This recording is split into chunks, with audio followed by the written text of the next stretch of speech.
Chers frères et sœurs, bonjour. Chers amis visiteurs, bonjour. Chers internautes, bonjour.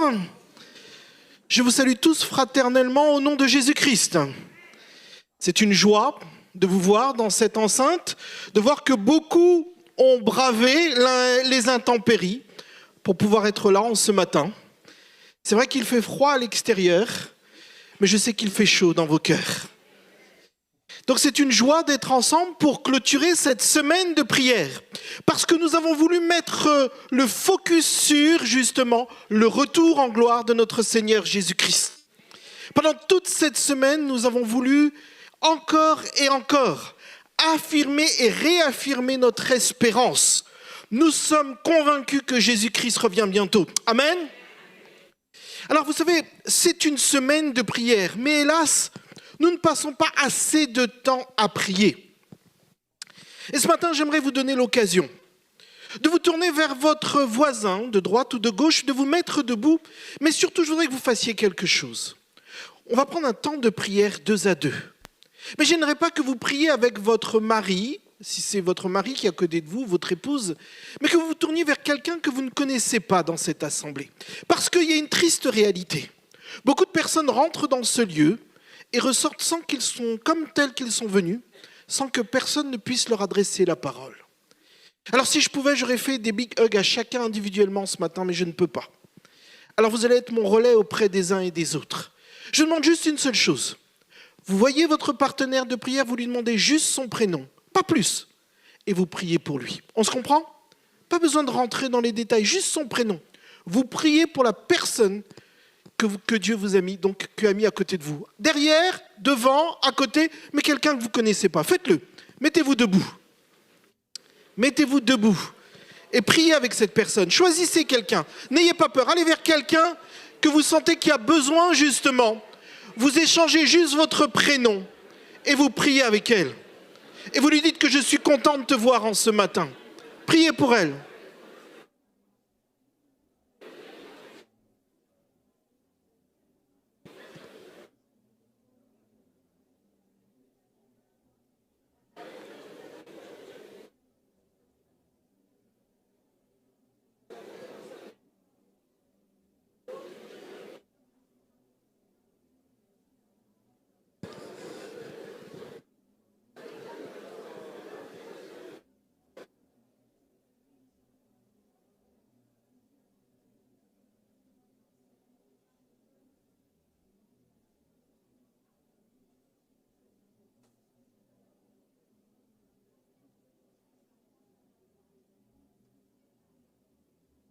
Que sommes-nous insignifiants dans cet univers ? Nous sommes microscopiques dans cet univers.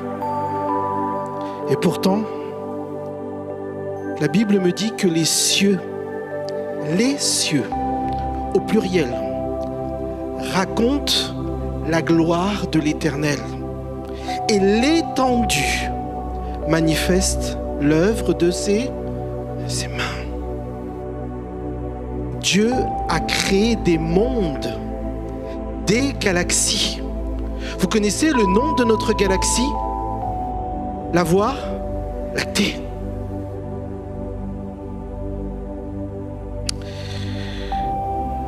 La Voie lactée est une galaxie qui regroupe plus de 300 milliards d'étoiles. Ça vous parle ? Et on estime que il y a des centaines de milliards de systèmes planétaires dans notre galaxie. Et dans l'univers observable, avec des centaines de milliards, voire des milliers de milliards de galaxies. Ce nombre n'est qu'une estimation. Que sommes-nous face à cet univers ? Pas grand-chose. Et pourtant, la Bible nous dit que c'est moi, ce sont mes mains qui ont déployé les cieux. Et c'est moi qui ai disposé toute leur armée, dit notre Dieu. Nous servons un Dieu créateur des cieux et de la petite terre. Amen. Une étoile même minuscule libère une énergie gigantesque. Et un tout petit grain du soleil pourrait servir d'énergie à la Terre pendant des millions d'années. Qui produit l'ensemble de cette énergie? Oh non, ce n'est pas EDF. C'est le Dieu créateur. Une source intarissable d'énergie. Alors, j'ai étudié un petit peu ce que certains scientifiques disaient sur le sujet. Je suis tombé sur les recherches de Michael Gillion, qui est directeur de recherche à l'Université de Liège et qui a dirigé notamment les projets TRAPPIST et Spéculoos. C'est un astronome belge, spécialiste des exoplanètes. Vous savez, ce sont ces planètes qui tournent autour justement d'un soleil, planète vide, on va dire, ou d'une étoile. Et il va dire ceci au sujet de l'existence d'autres mondes. Voici ce qu'il affirme. Il juge probable qu'il existe des êtres plus évolués que nous dans l'univers. Et il estime que la vie n'est pas quelque chose de rare. Et il va dire, je ne crois pas que la vie soit si rare que ça dans l'univers. Toutes les étoiles ont autour d'elles les éléments nécessaires à la vie. Vous l'avez compris. Cette vidéo nous enseigne que nous ne sommes pas grand-chose dans cet univers, mais surtout qu'il y a d'autres mondes dans l'univers. Alors fallait-il attendre cet astronome pour le savoir? Eh bien non, parce que la Bible me le dit déjà. Lorsque je prends Job chapitre 1er ou Job chapitre 2, je comprends qu'il y a d'autres mondes et que nous sommes en regard de ces mondes. La Bible nous dit clairement que nous avons été donnés en spectacle au monde, 1 Corinthiens chapitre 4. Mais, outre la Bible, Ellen White confirme cela. Elle dira que dans tout l'univers, seuls les habitants de cette petite planète se sont détournés de leur allégeance à Dieu. Comprenez bien, et ça c'est très important de le comprendre, Dieu a créé plusieurs mondes. Et tous ces mondes ont été et ont subi le même test de fidélité. Mais ils n'ont point transgressé la loi de Dieu. Un monde, une terre, n'a pas passé ce test de fidélité. Le Créateur aurait pu tout annuler et recommencer.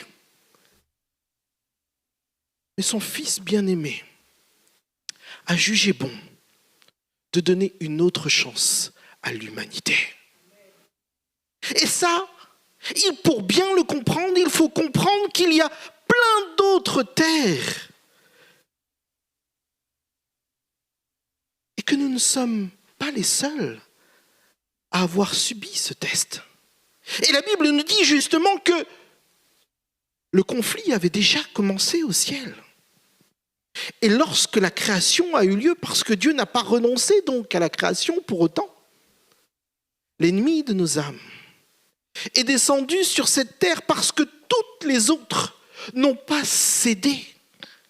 Et là, s'est confronté justement à des hommes qui ont accepté d'aller à l'encontre de la loi de Dieu.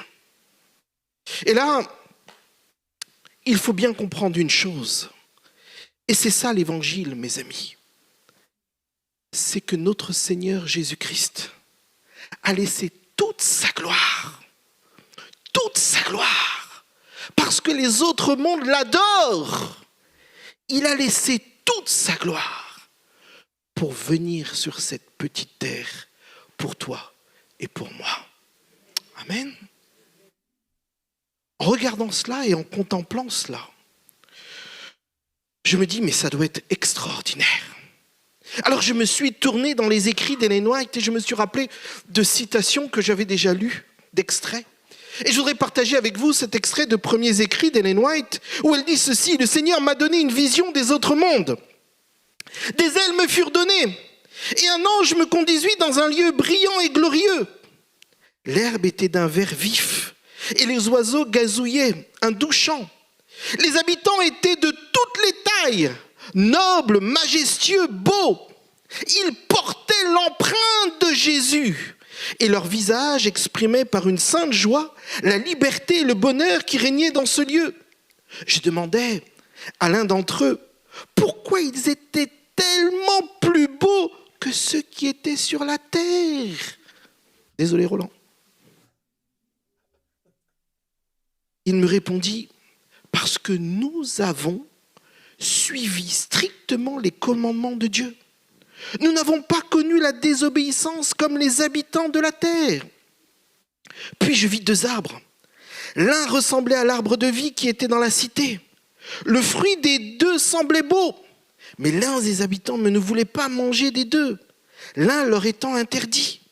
Alors l'ange qui m'accompagnait me dit, personne ici n'a jamais goûté au fruit défendu. Si les habitants le faisaient, ils tomberaient. Ces mondes non déchus vivent aujourd'hui ce que vous et moi nous aurions dû vivre un jour. Une obéissance totale, une joie parfaite, une communion parfaite avec Jésus-Christ. Mais surtout, une harmonie sans rébellion, sans douleur. Laissez-moi voir les mains de ceux qui aimeraient visiter ces mondes. Est-ce que je suis le seul? Amen. Waouh! Eh bien, la clé ce matin, c'est de savoir comment faire. Quelle clé pour visiter ces mondes? Alors, j'aimerais vous inviter à prendre un texte ce matin. Et j'aimerais approfondir ce texte avec vous, qui se trouve dans 1 Jean chapitre 3. Ce texte sera pour la journée, pour la semaine même. 1 Jean chapitre 3, le verset 2, parce que ce texte me donne la clé. C'est ici notre texte pour aujourd'hui. Bien-aimés, nous sommes maintenant enfants de Dieu. Et ce que nous serons n'a pas encore été manifesté.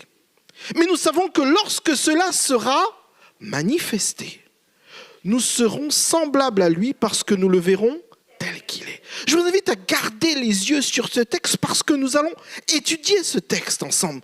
Parce que ce verset nous parle du présent. Il nous dit que nous sommes enfants de...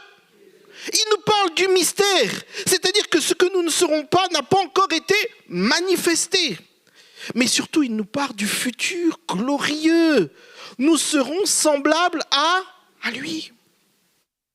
Mais il nous parle de la révélation finale. Nous le verrons tel qu'il est. Et donc, si je vis ce texte maintenant, un jour, mes amis, je verrai Christ tel qu'il est. C'est pas magnifique comme expérience, cela? Wow. Et cela résonne avec le texte d'Apocalypse 21. Le texte nous dit clairement, voici le tabernacle de Dieu avec les hommes. Un jour, Dieu habitera avec nous, mes amis. Plus de distance, plus de voile, plus de séparation. Dieu sera là. Cette cité, cette lumière resplendissante. Essayez d'imaginer cela, mes amis. Le texte nous dit premièrement que nous sommes maintenant enfants de Dieu. C'est une identité réelle, mes amis.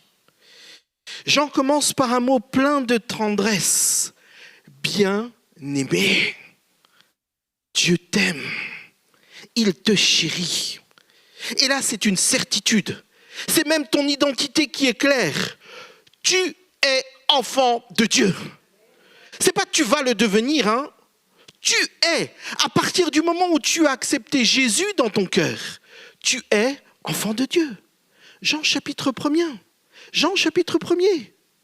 À tous ceux qui l'ont reçu, il a donné le pouvoir de devenir enfant de Dieu. Tu l'es. C'est une certitude. Ce n'est pas quelque chose qu'il faut remettre en question. Tu es enfant de Dieu. Et Dieu nous regarde comme ses enfants. Être enfant de Dieu, ce n'est pas simplement une métaphore poétique, mes amis. C'est une réalité spirituelle. En d'autres termes, tu as été adopté par la grâce, racheté par le sang de Jésus-Christ. Hey, peut-être que tu ne connais pas ton papa, peut-être que tu ne connais pas ta maman, mais tu as dans le ciel un Père extraordinaire. Dieu est ton Père. Et cela, ça nous donne un statut, mes amis, et pas n'importe lequel. Parce que le texte me dit, vous êtes mes enfants maintenant, pas demain, pas au ciel simplement, hein, mais maintenant. J'aimerais être au clair ce matin avec chacun d'entre vous. Cette identité n'est pas basée sur ce que tu fais, ou sur ce que tu feras, ou ce que tu penses faire pour accéder au ciel. Cette identité, tu l'obtiens simplement par rapport à ce que Jésus-Christ a fait à la croix.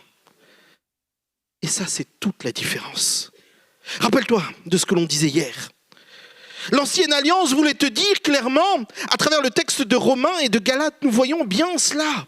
L'ancienne alliance disait à tout le monde qu'il fallait faire des choses pour être sauvé. Ainsi, justement, toutes les tribus païennes, tous ceux que l'on peut lire d'ailleurs, tout ce qu'on peut voir dans l'Ancien Testament, ces hommes étaient persuadés qu'il fallait faire des choses pour être en bonne relation avec Dieu. Et que Dieu demandait toujours plus. Il fallait des sacrifices, il fallait faire. Ça, c'était l'ancienne alliance. Et le diable a pris tout ce qui était dans toutes ces religions païennes, dans ces rites païens. Il l'a pris, il l'a insufflé, distillé dans la pensée du peuple hébraïque. Et il leur a dit clairement, faites de même. Et chacun pensait qu'il fallait toujours faire plus pour pouvoir avoir les faveurs de l'Éternel. Mais la vraie alliance, la nouvelle alliance, celle que Jésus-Christ fait avec chacun d'entre nous, c'est dans notre cœur. C'est lui qui fait en toi. C'est lui qui fait pour toi. Tu n'as rien à faire pour être sauvé. La réalité, c'est que tu n'observes pas la loi pour être sauvé. Mais c'est parce que tu es sauvé que tu observes la loi.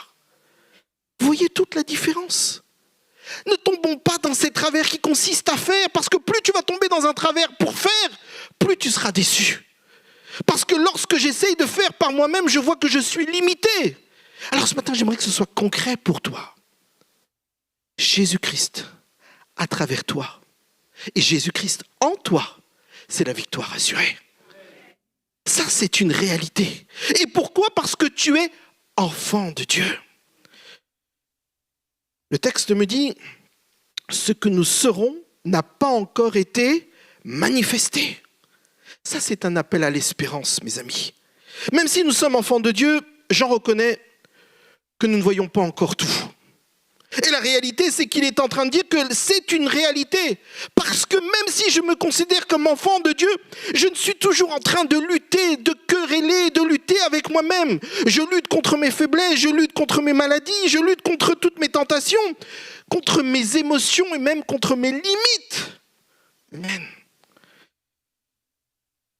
Mais la réalité, c'est ce que Dieu nous propose lorsque je vois le texte. Dieu te dit, ne te décourage pas. Parce que Dieu n'a pas encore fini son œuvre en toi. Ce que nous serons n'a pas encore été manifesté. En d'autres termes, ce n'est pas encore visible, mais cela vient. Oh, pour certains, ça vient plus lentement, pour d'autres, plus rapidement. Cela s'appelle la transformation en Jésus-Christ. C'est quelque chose que l'on expérimente. Et lorsqu'on le voit, on se dit, mais c'est extraordinaire. Et le texte me dit, nous serons semblables à lui. En d'autres termes, cette transformation, elle est finale. Il y a un but ultime, être semblable à Jésus-Christ. Tu doutes que ce soit possible, hein ? Tu doutes que ce soit possible ? Est-ce que tu doutes que ce soit possible ? Est-ce que tu y crois ? Tu y crois ? Alors lève la main parce qu'à côté de toi, il n'y croit pas. Il n'y croit pas. Tu y crois ? C'est possible, parce que le texte me le dit, nous serons semblables à lui. Et c'est pas simplement amélioré, hein. C'est pas simplement, entre guillemets, réparé, hein. Nous serons totalement transformés. La Bible me dit, nous serons même glorifiés en Jésus-Christ. Je ne sais pas si vous pouvez imaginer cela. Lorsque Christ reviendra, notre corps mortel revêtira. Oh là là là là là là, je serai encore plus musclé que Roland. Hey, je serai encore plus grand.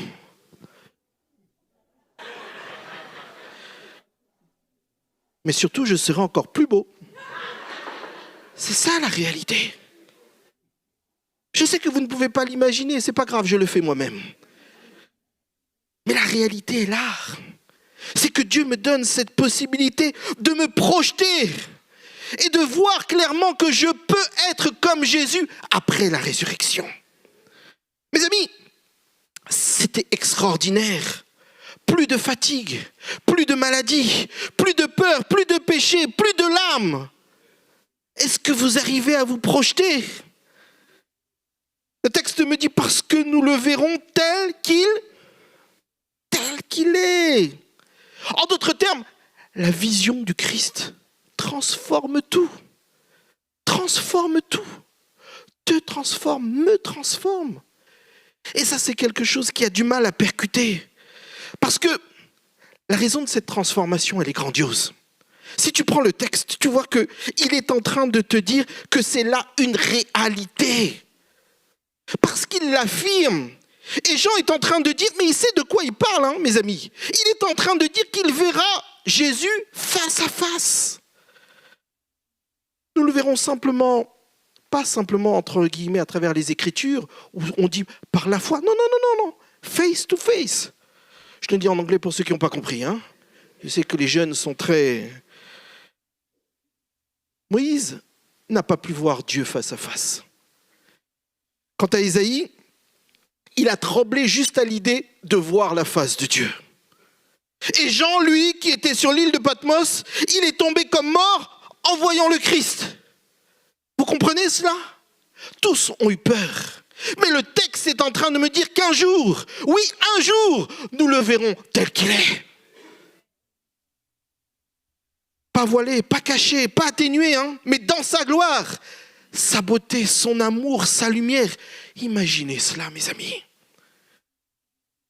Ce n'est pas simplement quelque chose de virtuel, c'est réel. Et là, le texte m'amène à penser à la vie au ciel. Il m'amène à considérer toute cette vie au ciel. Et je demandais à mes filles qu'est-ce qu'elles penseraient de cette éternité. Ça leur semble tellement loin. Oh, je sais que pour beaucoup d'entre vous, qu'est-ce qu'on va faire au ciel ? Mais qu'est-ce qu'on va faire au ciel ? Mes amis, Jésus a dit, je vais vous préparer une place. Le ciel n'est pas une idée, hein, ce n'est pas un concept spirituel. C'est un lieu véritable préparé par Jésus-Christ. Et dans le ciel, quel qu'on se fera, si on prend la Bible, Apocalypse nous le dit. Il dit, Apocalypse 22 nous dit, nous servirons Dieu. Apocalypse chapitre 20 nous dit que nous gouvernerons avec Christ. Nous explorerons l'univers. Et rien que pour ça, je veux y aller. Nous croîtrons ensemble. Mais j'ai lu quelque chose qui m'a totalement motivé, mais plus que motivé. Parce que la vie éternelle ne sera pas une éternité d'ennui. Dans Tragédie des siècles, la servante du Seigneur nous dit que toutes nos facultés pourront se développer. Tous nos talents s'épanouir. L'acquisition de connaissances nouvelles ne fatiguera pas notre esprit, ne lassera point notre énergie. Les plus grandes entreprises seront menées à bien. Les plus hautes aspirations seront satisfaites. Les plus sublimes ambitions réalisées. En bref, j'en saurai plus qu'Einstein. Et rien que pour ça, j'y vais. Parce que notre connaissance va tripler, quintupler, être multipliée par l'infini. Mais c'est quelque chose d'extraordinaire. Vous comprenez qu'il n'y aura pas d'ennui possible dans le ciel. Alors, arrête de te dire, oh, je ne veux même pas penser à l'éternité. Cela me fait penser au petit jeune que j'ai rencontré sur la place d'Italie lors de la distribution il y a quelques semaines. Et alors que je lui propose le prospectus sur la mort, ce jeune me dit, je lui demande, est-ce que tu as déjà pensé à ce qui se passerait après ta mort ? Il me regarde, il est sur sa trottinette, il me regarde et puis il me dit, ça m'est jamais venu à l'esprit. Il était authentique. Parce que très peu de personnes pensent à la vie après la mort. Très peu de personnes pensent à l'éternité. Mais toi et moi, ce matin, nous savons que nous avons une éternité. Et ça, c'est pas une vue de l'esprit, c'est réel. Oh, certains pourront se moquer, mais je leur dis, mes amis, regardez l'univers et comprenez. Rien que l'univers nous dit qu'il y a justement tellement de vie. Donc pas de deuil, pas de séparation, pas de violence. En d'autres termes, une joie parfaite. Mais surtout, la possibilité de retrouver tous ceux qui nous ont été chers. Et rien que pour ça, je veux y aller. Parce que je veux voir ma maman.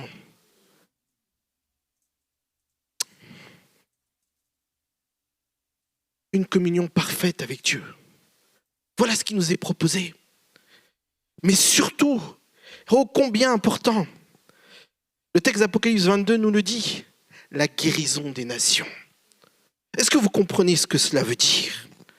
La guérison des nations, Apocalypse 22 nous dit, les feuilles de l'arbre de vie servaient à la guérison des nations. Quel tableau merveilleux!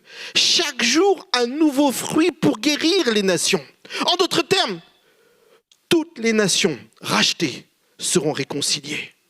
Plus d'hostilité entre Russes et Ukrainiens. Plus d'hostilité entre Juifs et Arabes. Plus d'hostilité parce que les blessures anciennes seront guéries. Et les mémoires seront restaurées. Mais il faut comprendre que la guérison des nations, c'est la paix éternelle, mes amis. Et cette paix, nous devons justement la distiller comme un espoir à tous ceux qui sont autour de nous. Alors, comprenons bien, l'espérance du ciel transforme notre vie sur cette terre. C'est parce que je suis convaincu de ce que je veux vivre au ciel que je me prépare dès à présent. Et c'est l'objet de notre texte. Aujourd'hui, Dieu souhaite te transformer. Et regardez ce que Jean écrit. Si tu prends le verset 3 qui suit, 1 Jean chapitre 3, le verset 3. Parce que quiconque a cette espérance en lui fait quoi? Se purifie comme lui-même est pur. En d'autres termes, quand je me rappelle que je suis un enfant de Dieu, quand je me rappelle que Christ revient, quand je me rappelle que je le verrai face à face, quand je marcherai dans la cité illuminée de sa gloire, quand je me rappelle que les nations seront guéries, quand je me rappelle que l'univers sera harmonieux, que je visiterai les mondes fidèles, alors, je veux vivre autrement ici-bas. Et comme je me prépare pour tout cela, je demande au Seigneur de pénétrer dans mon cœur parce que lui seul peut me transformer. Je me prépare ici-bas. Et je continue la lecture de ce que je vous ai commencé tout à l'heure. Ellen White dit, ensuite je fus conduite dans un monde qui avait 7 lunes. Là, je vis le bon vieil Enoch qui avait été transporté au ciel. Et je lui demandais si c'était là qu'il avait été amené en quittant la terre. Il me répondit, non, la cité est ma demeure. Je suis venu visiter ce lieu. Ils évoluaient là comme s'ils avaient été chez lui. Et je demandais à l'ange qui m'accompagnait de me laisser là, tant je redoutais de revenir dans le monde des ténèbres. Et l'ange me répondit, tu dois retourner sur la terre. Mais si tu es fidèle, toi et les 144 000, vous aurez le privilège de visiter tous les mondes et de contempler les œuvres de Dieu. Amen. Mes amis, l'espérance du ciel n'est pas un rêve futur. C'est une force présente, une puissance de sanctification. Parce que l'homme n'a rien d'autre à faire que de confier sa vie en Jésus-Christ. Et vous l'avez compris, l'espérance du ciel me pousse à vivre différemment. Jésus-Christ en moi, c'est la transformation assurée. Jésus-Christ en toi, c'est la transformation assurée. Mais vous comprenez bien que si vous n'entretenez pas une relation particulière avec Jésus, pourquoi vouloir aller au ciel? Soyons clairs. C'est parce que tu es amoureux de quelqu'un que tu veux passer du temps avec lui, oui ou non? Oui ou non? Vous savez pas ce que c'est être tombé amoureux, hein? Voilà. Quand je regarde les yeux de ma petite fille, de ma cadette, Elle est amoureuse en ce moment, vous savez. Il suffit de voir ses yeux devant son amoureux pour savoir ce qu'est l'amour. Elle est dans tous ses états. Je ne la reconnais même pas. C'est ça l'amour. L'amour, ça vous fait vibrer. Mais c'est quelque chose qui... Vous comprenez ? Tomber amoureux de Jésus, c'est ça le plus important, mes amis. C'est quelque chose d'important, cela. Si je ne tombe pas amoureux de Jésus, je n'aurai pas envie de passer du temps avec lui. Mais comment tu peux tomber amoureux de Jésus si tu ne passes pas du temps avec lui ? Plus tu contemples Jésus, plus tu l'admires. Et tu comprends que tu ne fais pas les choses par intérêt, ou même par devoir, mais tu les fais par... Ça change tout. Je n'observe pas la loi pour avoir le ciel. Je ne fais pas cela pour avoir le ciel. Mais c'est parce que je suis amoureux de Jésus. Oh, je pourrais vous en dire quelque chose sur l'amour. Il y a plus d'une trentaine d'années, je fréquentais une jeune fille, mais remarquable. Et il se trouve que moi, c'est un petit peu un goujat, je l'avoue. Et je ramène cette jeune fille à la station de métro Campo Formio. Et je suis assez méchant, on va dire. Pour pas dire autre chose, oui, ça m'arrivait. Et alors que je la laisse et qu'elle prend le métro et que je remonte les escaliers, je me rends compte que tu passes à côté de ta vie, mon gars. Mes amis, vous voyez où c'est Campo Formio là ? Non mais vous voyez bien où est le métro Campo Formio ? C'est vrai qu'à cette époque, je courais le 60 mètres en moins que 9 secondes. C'est bien, il y a plus de 30 ans. Mes amis, j'ai fait Campo Formio Saint-Marcel en courant. Et je suis rentré dans le métro. Qui le croit ? Moi, je vous le dis.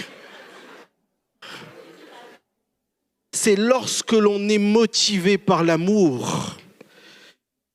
Et vous savez quoi ? Je ne le regrette pas parce qu'aujourd'hui, c'est ma femme.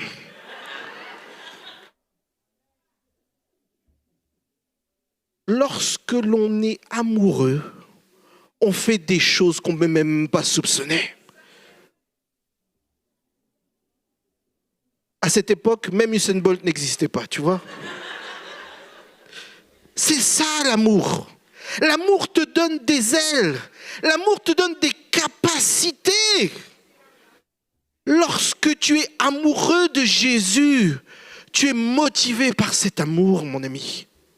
Et parce que justement, cet amour te motive, tu as envie de passer du temps avec lui. Laissez-moi voir les mains de ceux qui veulent tomber amoureux de Jésus. Amen. Parce que là, c'est quelque chose de fort. Et j'aimerais que chacun soit au clair. Je ne te demande pas d'obéir à des choses, à des principes, à des choses qui réellement te dépassent. Parce que la plus grande des tragédies de notre époque, mes amis, je dirais même de la vie chrétienne, c'est pas d'avoir des luttes, c'est d'oublier notre destination. Notre destination est au-delà des étoiles. Notre destination, au-delà de tout ce que tu peux voir, notre destination, elle est bien, bien loin que cette voie lactée. Elle est près de Jésus-Christ. Alors, je veux te le dire, tu n'es pas né sur cette terre pour souffrir. Tu n'es pas né sur cette terre pour être et rester brisé. Parce que la solution, elle est en Jésus-Christ. Alors, quel que soit ce que tu endures ce matin, je te le dis au nom de Jésus-Christ, tu peux être victorieux. Il y a beaucoup de choses qui sont des obstacles à notre vie chrétienne. Je te demande de faire quelque chose de particulier ce matin. Ne regarde pas les obstacles, parce que tu vas regarder encore plus bas. Regarde la solution. Lève les yeux. Regarde Jésus-Christ. Les obstacles, il y en aura toujours. Des problèmes, il y en aura toujours. Des personnes qui t'énervent, il y en aura toujours. Mais lorsque tu es en Jésus, tout cela, ça passe. Parce que tu vis, c'est vrai, avec tes pieds sur la terre, mais ta tête, elle est dans le ciel. Et donc ça change tout. Ça change tout. Ce matin, j'aimerais que tu comprennes une chose. C'est que ce que Jésus-Christ a fait pour toi et pour moi, il n'y a pas de limite. C'est quelque chose que l'on ne peut pas imaginer ni même considérer. Parce qu'on a du mal à comprendre tout ce qu'il a pu faire. Je te l'ai dit, il a quitté son ciel pour toi et pour moi. Mais Jésus-Christ, c'est comme ce juge. Vous savez, cette histoire, peut-être que certains d'entre vous la connaissent. Il y a quelques siècles de cela, lorsque l'on jugeait, la sentence, elle était immédiate. Et on nous raconte l'histoire d'un jeune juge qui est reconnu pour être intègre. Et lorsqu'il prononce un jugement, il l'applique sans faille. Et il se trouve que on lui apporte un cas particulier parce qu'il s'agit de sa mère. Sa mère a fauté. On parle d'un vol. Et donc la sanction doit être donnée. Et tout le monde regarde pour savoir si réellement ce juge va pouvoir donner cette sanction. Ah! Maintenant, que vas-tu faire? Est-ce que tu es capable d'exercer la justice alors que cette personne t'est chère? Et l'histoire raconte que la sentence a été rendue. Des coups de fouet. Et alors que sur la place publique, tout le monde est là parce que les juges étaient là pour présider à cette sentence, alors que le bourreau se prépare à donner ses coups de fouet à cette dame, le juge descend de là où il est. Il enlève sa robe de juge et il prend sa mère dans ses bras et il demande à ce juge, et il demande au bourreau du moins, de le frapper. Oui, la sentence a été rendue. La justice, du moins, a été rendue. Mais c'est lui qui a pris tous les coups. Jésus-Christ a fait la même chose pour toi et pour moi.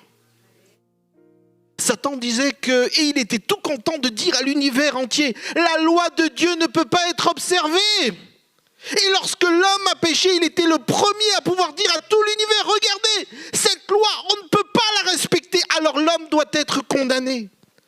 Mais Jésus a dit, moi, je vais vous montrer qu'il est possible de respecter cette loi, mais surtout de permettre à l'homme d'être sauvé.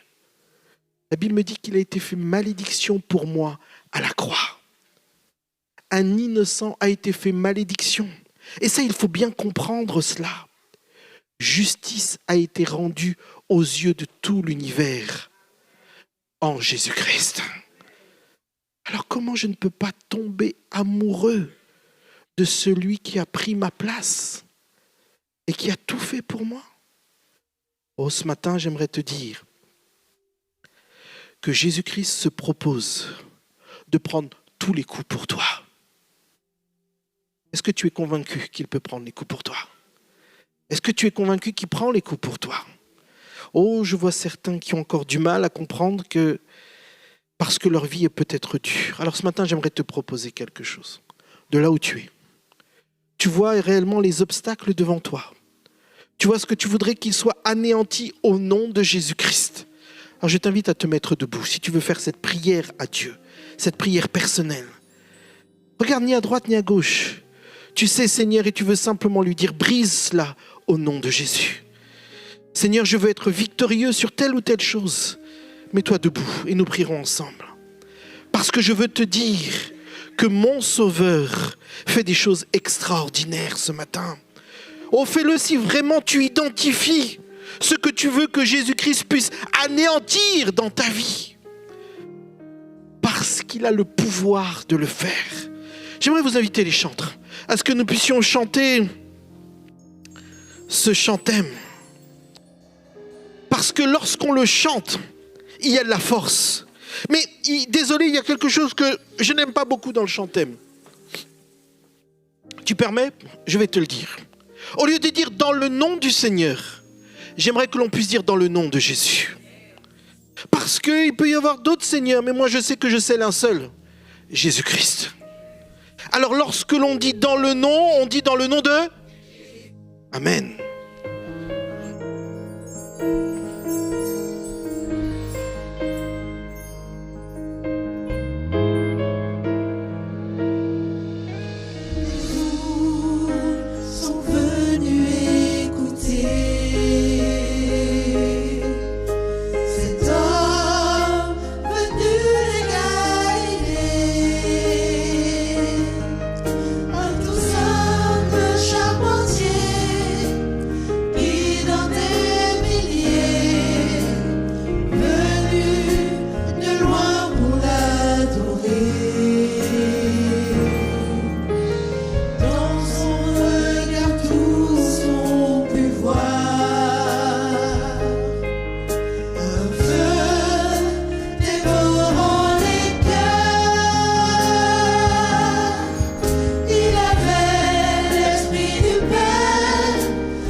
Je t'invite à relever la tête. Je t'invite à fixer les yeux sur Jésus-Christ et sur cette espérance. Prions ensemble. Ô tendre Père Céleste, Dieu Tout-Puissant, ce matin tu vois les cœurs abattus. Et je te prie particulièrement pour ces cœurs, tendre Père. Tu vois ces hommes et ces femmes qui sont en proie à la souffrance. Et je te demande d'agir favorablement ce matin, tendre Père. Tu connais les cœurs de tout un chacun, tendre Père. Tu connais les luttes des uns et des autres. Et à cet instant, nous voulons tout déposer à tes pieds, tendre Père. Parce que nous sommes convaincus que nous pouvons nous fatiguer à combattre. Alors nous t'en supplions, tendre Père, au nom de Jésus-Christ, combat pour nous. Nous te demandons, tendre Père, de mettre ta main particulièrement sur ceux qui sont en proie à la maladie. Je te demande, tendre Père, au nom de Jésus-Christ, de les guérir. Tu le dis toi-même. Si ton peuple, si mon peuple, sur qui est invoqué mon nom, s'humilie, prie et me cherche, s'il se détourne de ses mauvaises voies, je les exaucerai, mais surtout, je le guérirai. Alors, tendre Père, en ce matin, alors que tu vois nos cœurs, nous voulons te demander de briser toute chaîne au nom de Jésus-Christ. Si quelqu'un est en proie encore, tendre Père, à une addiction quelconque, à une lutte, je te demande au nom de Jésus de briser ce lien et de permettre que tout un chacun à cet instant puisse expérimenter la délivrance au nom de Jésus. Oh oui, il y a de la force dans le nom de Jésus. Il y a de la puissance dans le nom de Jésus. Il y a de l'amour dans le nom de Jésus. Mais il y a surtout de la victoire dans le nom de Jésus-Christ. Tendre Père, nous tes enfants, nous te demandons de venir à notre secours et de nous permettre de vivre dès à présent cette espérance au nom de Jésus-Christ et pour ta seule gloire. Amen. Amen. Que Dieu vous bénisse.